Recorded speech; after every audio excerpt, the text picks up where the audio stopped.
Hi, I'm Eric Liu, and I am one of the co-managers here at Zumwalt Acres. And I'm Patricia Matthew. I am also involved with Zumwalt Acres. I'm Claire Pryor, and I'm our market manager and mushroom manager here at Zumwalt Acres.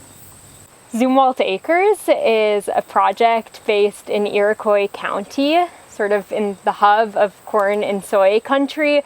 And for the past 5 years, we've been trying out a different type of agriculture. We've been planting trees and other perennials. We've made a market garden, have started indoor and outdoor mushroom production, and we've brought in over 60 young people, typically aged between 18 and 25, who are interested in agriculture and want experience learning more.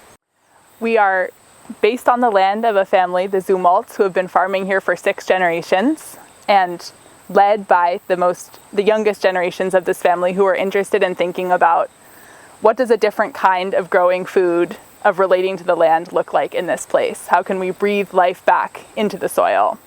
And so for the last 5 years, we've been experimenting with agroforestry, with diversified veggie production, and lots of other regenerative practices to see what that can look like here. Basalt is a mining waste product in the production of shingles and a variety of other industrial products.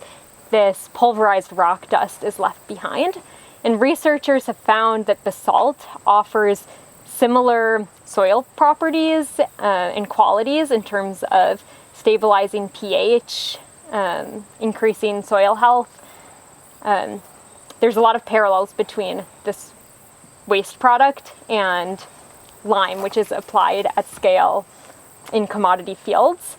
And so researchers have been studying how this waste product could be used in agricultural settings, and they're particularly excited because it seems like basalt has the possibility and is sequestering carbon at a far higher rate than agricultural lime.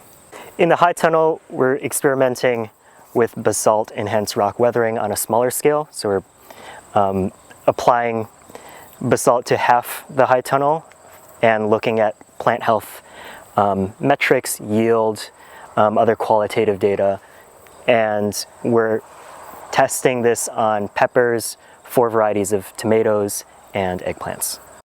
This research feels really exploratory. There's big teams that are studying this in corn and soy, trying to answer how often should you apply and how long does it take for carbon to be sequestered and at what rate should you be applying, and does this affect water? How can you transport basalt efficiently to the agricultural fields if they're coming from these mines?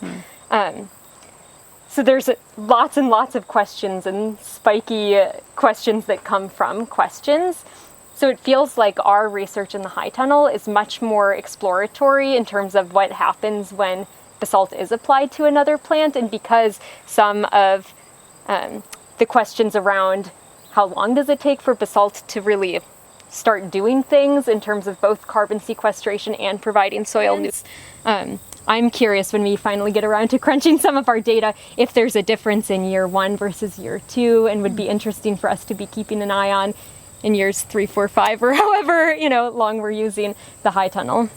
At Zumwalt Acres, we feel lucky to be in partnership and relationship with a lot of farmers who are growing conventional corn and soy all around us on Zumwalt land in partnership with us, such that on hundreds of acres around the couple of acres, 5 or so acres, where we are growing diversified veggies and planting trees here, there's hundreds of acres of corn and soy being grown conventionally with farmers who we're in relationship with. So on that conventional corn and soy land, for the last 4 or 5 years, basalt has been regularly applied at large scale, and large-scale soil sampling and research has been happening in partnership with Yale University and Lawrence Livermore Lab in California to test the carbon sequestering benefits of basalt and also its effects on plant health and yield.